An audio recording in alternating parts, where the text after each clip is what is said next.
Grand గాలా ఈ ఫిబ్రవరి 23న ఉదయం 10 గంటల నుండి మాదాపూర్ ఎన్ కన్వెన్షన్ లో. Tickets available on book my show Paytm. నమస్కారం, వెల్కమ్ టు ఐ డ్రీమ్. నేను విజిత. ప్రస్తుతం మనతో పాటు ఉన్నారు ప్రముఖ ఆధ్యాత్మికవేత్త సుభాష్ శర్మ గారు. ఇప్పుడు గురుగారితో మాట్లాడి మన సందేహాలన్నింటినీ నివృత్తి చేసుకుందాం. నమస్కారం గురుగారు. శ్రీమాత్రే నమః. గురుగారు, గురు పుష్య యోగంలో కనుక బంగారం కొంటే లక్ష్మీదేవి కటాక్షం కలుగుతుంది, మళ్ళీ మళ్ళీ బంగారం కొనే అవకాశం ఎక్కువగా ఉంటుందనే వార్త అయితే వింటూ ఉన్నాం. మామూలుగా అయితే ధనత్రయోదశి రోజు గాని, అక్షయ తృతీయ రోజు గాని కొంటూ ఉంటాం రెగ్యులర్ గా. మరి ఇప్పుడు ఈ వార్త అయితే వినిపిస్తుంది. అసలు దీని గురించి ఏం చెప్తారు గురుగారు? తప్పకుండా తెలియజేస్తాను. ముందుగా ప్రేక్షకులందరికీ శ్రీమాత్రే నమః, శ్రీ గురుభ్యో నమః. జ్ఞానినాంనపి చేతాంసి దేవి భగవతీ హిస బలాయ కృష్ణమోహాయ మహామాయ ప్రయశ్చతి. నిజానికి సనాతన ధర్మం జ్యోతిష శాస్త్రం ఏం చెప్పింది అంటే, బంగారం అనేటటువంటిది కొనే పద్ధతులు ఎన్నో రకాలుగా చెప్పడం జరిగింది. అయితే ఈ గురు పుష్య యోగం అనేటటువంటిది బంగారం కొనడానికి చాలా అద్భుతంగా ఉపయోగపడేటటువంటి ఒక యోగంగా చెప్పడం జరిగింది. అయితే ఈ అక్షయ తృతీయ అనేటటువంటిది, ధనత్రయోదశి అనేటటువంటిది శుభకార్యాలు చేయడానికే తప్ప వస్తువులు కొనడానికి ప్రాముఖ్యత చూపించలేదు. అది ఏ శాస్త్రంలో కూడా చెప్పలేదు. ఎందుకు అని అంటే గనక ఈ అక్షయ తృతీయ కానివ్వండి, ధనత్రయోదశి కానివ్వండి, ఇవన్నీ కూడా పండుగలతో కూడుకున్నటువంటి సాంప్రదాయాలు. ఇక్కడ మన సనాతన ధర్మము సాంప్రదాయము, ధర్మము, ఆచరణ మూడు రకాలైనటువంటి పద్ధతులు అనేటటువంటి ఏర్పాటు చేసింది. ఇందులో మనం ప్రధానంగా ఈ గురు పుష్యమి రోజున ఎందుకు కొనాలి అంటే గనక, ప్రపంచంలో ఆర్థిక లావాదేవీలు జరగడానికి ప్రధానమైనటువంటి కారకుడు నవగ్రహాలలో బృహస్పతి కారకుడు అవుతాడు. డబ్బు ట్రాన్సాక్షన్ జరగాలన్నా, డబ్బు పరంగా మనం లాభాన్ని పొందాలన్నా అది గురువారం రోజున మనం చేస్తే గనక లాభాన్ని అత్యధికంగా పొందగలుగుతాము అనే ప్రామాణికం ఒకటి ఉంది. అందులోనూ పుష్యమి నక్షత్రము గురువారం కలిసి వస్తే గనక పసిడికి అది అరుదైనటువంటి ముహూర్తంగా జ్యోతిష శాస్త్రం నిర్ణయించినటువంటి ముహూర్తము ఈ గురు పుష్య యోగము. అందుకే పసిడి అంటే బంగారము అని అర్థము. ఈ బంగారము గురు పుష్య యోగములో తీసుకుంటే అది దినదిన ప్రవర్తమానంగా ఈ జీవితంలో ఎదగగలుగుతాము.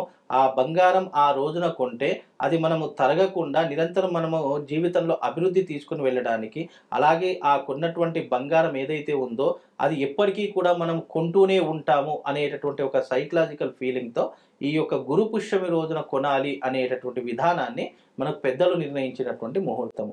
అయితే ఈ ముహూర్తము అనేటటువంటిది ఏదైతే ఉందో, ఇప్పుడు ప్రతి దానికి మనం ముహూర్త బలం అనేటటువంటిది ప్రధానంగా చూస్తాం. వివాహానికి కానివ్వండి, నిశ్చితార్థానికి కానివ్వండి, ఏదైనా పెద్ద పెద్ద వ్యాపారాలు పెడుతున్నామన్నా సరే, ఏదైనా శుభకార్యం చేయాలన్నా ముహూర్తం అనేటటువంటిది ప్రధానంగా చూస్తాము. అలాగే బంగారం కొనడానికి కూడా మన సనాతన ధర్మంలో జ్యోతిష శాస్త్రంలో కొన్ని ముహూర్తాలు అనేటటువంటివి ప్రధానంగా నిర్ణయించడం జరిగింది. అందులో మొదటి ముహూర్తము ఈ గురు పుష్య యోగము అని దానికి పేరు. ఈ గురువు పుష్యమి నక్షత్రంగా గురువారం వస్తే గనక ఆ రోజున బంగారం కొంటే అది తరగని ఆస్తిగా, ఒక అక్షయ పాత్రలాగా నిరంతరము మనం బంగారం కొంటూ ఉంటాము, లేదా మనం అదృష్టాన్ని పొందుతూ ఉంటాము, జీవితంలో అభివృద్ధిని సాధిస్తూ ఉంటాము అని తెలియజేయడానికి ఒక సంకేతంగా ఈ గురువారం రోజున పుష్యమి నక్షత్రం రావడం అనేటటువంటిది చాలా అరుదుగా జరిగేటటువంటి ముహూర్తము. అందులోనూ అది పుష్యమాసములో పుష్యమి నక్షత్రయుక్తంగా గురువారము అనేటటువంటిది రావడం ఒక ఎత్తైతే, పౌర్ణమి రోజున గురు పుష్య యోగం రావడం ఇంకా అద్భుతమైనటువంటి యోగం. నేను అందరికీ ఒక విషయం చెప్తాను, యోగములు కానీ అదృష్టములు కానీ ప్రతిసారి మనకు ఎప్పుడంటే అప్పుడు రావు. వచ్చినప్పుడే దానిని వినియోగించుకోవాలి. వచ్చినప్పుడే దాని సద్వినియోగం చేసుకుంటే ఒక్క ముహూర్త బలం వల్ల మన జీవితంలో ఎన్నో రకాలైనటువంటి మార్పులు జరిగే అవకాశం కేవలం ముహూర్తానికి మాత్రమే ఉంది. అట్టి ముహూర్తమే ఈ గురు పుష్య యోగం. ఈ గురు పుష్య యోగంలో పసిడి అంటే బంగారం గనక తీసుకున్నట్టయితే మనకు అన్ని రకాలుగా క్షేమం జరుగుతుంది, లాభం చేకూరుతుంది. ఎన్నో రకాలైనటువంటి మునుముందు కొనేటటువంటి వస్తువులకు కూడా ధరలు పెరిగే అవకాశం కూడా ఉంటుంది అని తెలియజేసేటటువంటి ముహూర్తమే ఈ గురు పుష్య యోగం అమ్మ. దీనికి సమయం ఏమైనా చూసుకోవాలా గురువు గారు? ఆ రోజు అంటే బంగారం కొనాలంటే సమయం ఏం లేదు. గురువారం పుష్యమి నక్షత్రంతో కూడుకున్నటువంటి యోగం ఉంటే సరిపోతుంది. దీనిని గురు పుష్య యోగము అని అంటారు. మనకు ఎన్నో రకాలైనటువంటి యోగాలు ఉన్నాయి. గజకేసరి యోగం అని, బ్రహ్మయోగం అని, ధృతి యోగం అని, వైద్యుతి యోగం అని, ఇలా ఎన్నో రకాలైనటువంటి యోగములతో కొన్ని ఉంటాయన్నమాట. ఆ యోగంలో కొన్ని పనులను ఆచరించడం ద్వారా మనకు లాభం చేకూరుతుంది, అదృష్టం చేకూరుతుంది అని తెలియజేసేటటువంటిది జ్యోతిష శాస్త్రము. దీనికి ప్రధానంగా ముహూర్తం కూడా నిర్ణయించారు, కానీ ఆ ముహూర్తంలో షాపులు తీయరు. నిజానికి ఆ సమయంలో మనం బ్రహ్మ ముహూర్తంలో, అంటే ఉదయం 4 గంటల నుండి 5 గంటల వరకు బంగారం తీసుకోవాలి. కానీ ఆ సమయంలో తీస్తారా? తీయరు. కానీ పూర్వకాలంలో అలా కాదు.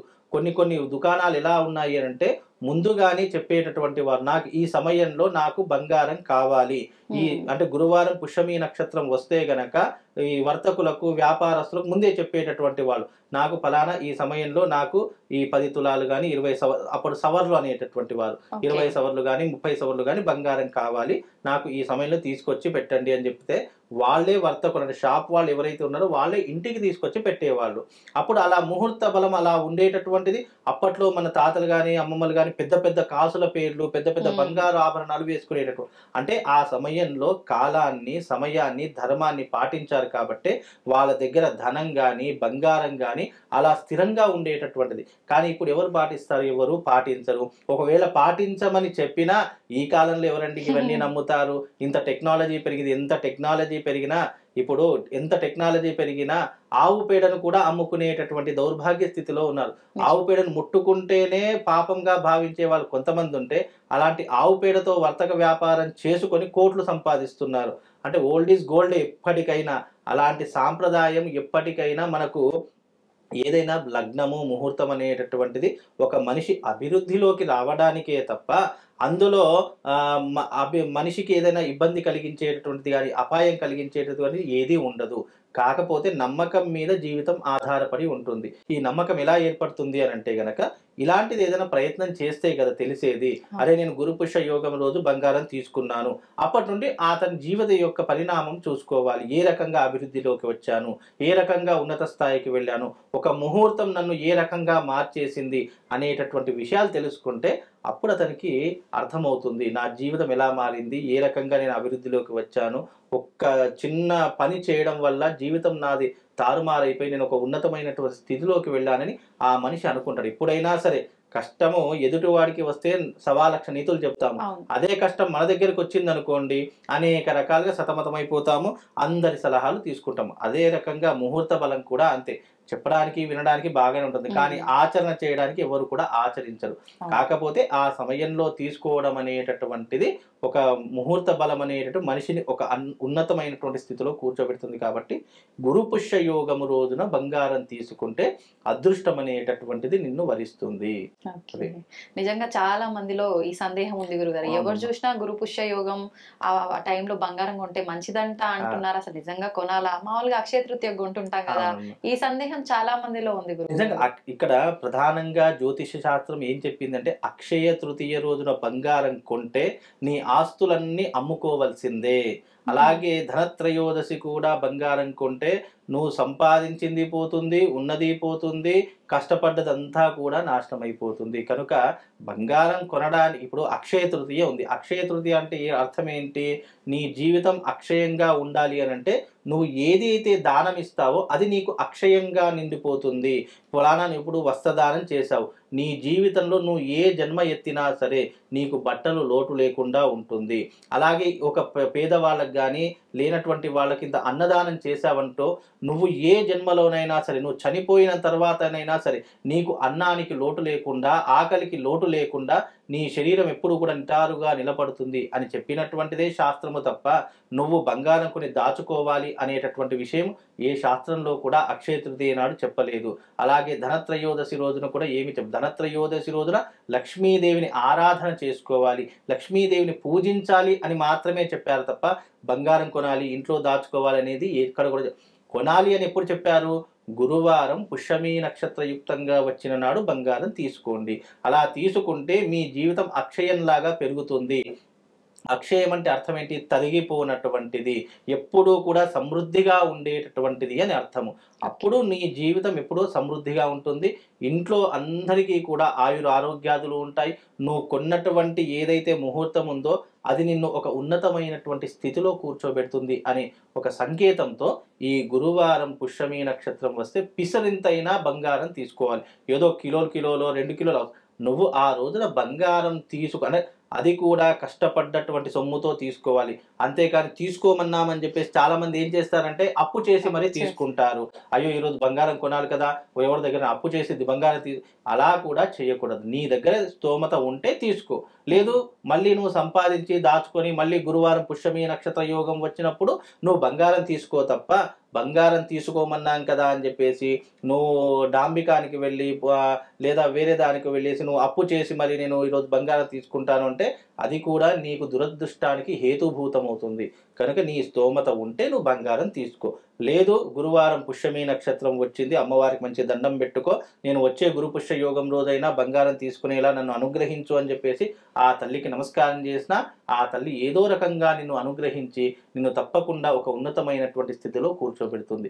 కాబట్టి మీరు అన్నట్టుగా గురువారం పుష్యమి నక్షత్రం రోజున బంగారం తీసుకుంటే అదృష్టము అలాగే జీవితంలో అభివృద్ధి రెండూ కూడా ఈ యోగము ద్వారా మనిషికి కలిగేటటువంటి గొప్పనైనటువంటి ప్రయోజనాలమ్మా. గురువారు ఇంకొక సందేహం, ఇప్పుడు బంగారం కొనటం ఒక్కటేనా, లేదంటే చాలా మంది అవసరం కోసం బంగారం తాకట్టు పెట్టి డబ్బులు తెచ్చుకుంటూ ఉంటారు, అలాంటివి విడిపించుకుంటే కూడా బాగుంటుందంటారా రేపు? విడిపించుకున్నా చాలా మంచిదే కదమ్మా. బంగారం మన ఇంటికి రావడం ముఖ్యము, అది తాకట్టులో ఉన్నటువంటి బంగారం విడిపించుకుంటే చాలా మంచిది. ఎందుకంటే పూర్వ వైభవం వస్తుంది, మళ్ళీ మనం పోగొట్టుకున్నటువంటి ఏదైతే బంగారం ఉంటుందో అది మళ్ళీ మన ఇంటికి వచ్చింది అంటే ఆ రోజున మన దారిద్ర్యం వెళ్ళిపోతుంది అని అర్థము, దానికి సంకేతము అని అర్థము. అలాగే మనం కొనుక్కోవాలని కాదు, ఆ రోజున మన తాకట్టులో ఉన్న బంగారం విడిపించుకున్నా సరే, ఎందుకంటే అక్కడ కూడా నువ్వు డబ్బిచ్చే నువ్వు బంగారాన్ని తీసుకుంటున్నావు కాబట్టి అది కూడా నీకు ఒక వస్తు రూపకంగానే నీకు అందుతుంది. కాబట్టి అలా చేసుకున్నా నీకు అదృష్ట యోగం అనేటటువంటి తప్పకుండా కలుగుతుంది. బంగారం నీ ఇంటికి రావడం ముఖ్యం. అది నువ్వు తాకట్టు పెట్టిన బంగారమా లేదా నువ్వు షాప్లోకి వెళ్ళి తీసుకొని వెళ్ళినటువంటి బంగారమా అది దానికి సంబంధం లేదు. ఆ రోజున నీ ఇంటికి బంగారం పిసరింతైనా వచ్చినా నీ జీవితం మార్పు చెందుతుంది. తప్పకుండా ఆ బంగారం ద్వారా నువ్వు కొన్నటువంటి ముహూర్తం ద్వారా తప్పకుండా నువ్వు జీవితంలో అభివృద్ధిలోకి వెళ్ళగలుగుతావు. అంటే ఆ రోజున కొన్న బంగారం మళ్ళీ తాకట్టు పెట్టవలసినటువంటి పరిస్థితి ఆ మనిషికి రాదు. ఎంత కష్టం వచ్చినా తట్టుకునే శక్తి కలుగుతుంది. అలాగే ఒకవేళ కష్టం వచ్చినా మనము ఆ బంగారం తాకట్టు పెట్టకుండా ఏదో ఒక ఉపాయ మార్గం కలుగుతుంది. ఏదో ఒక రూపకంగా ఆ బంగారం అయితే మన దగ్గర స్థిరంగా ఉండిపోయేటటువంటి అవకాశాలు ఆ మనిషికి కలుగుతాయి. నిజంగా చాలా మంచి వివరణ ఇచ్చారు గురువు గారు, ధన్యవాదాలు. శ్రీమాత్రే నమః.